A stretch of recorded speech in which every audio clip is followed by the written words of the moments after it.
Pets acting weird.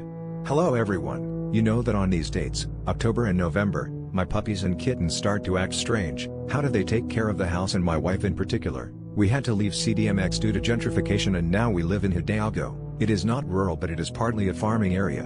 I mention this because in the same way you hear stories of witches, nawals and other Mesoamerican creatures, Tlahuelpuchis for example, there are times when you hear them noises in the streets or sounds on the roof. It is not residual heat, it does not creak, it is footsteps or knocks. It is not fauna like cacomedals either since it sounds like very heavy animals or people as such. Sometimes they knock on the inside doors, those of the house as such, we have a patio, or the windows.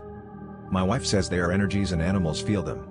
Have you experienced something similar with your pets?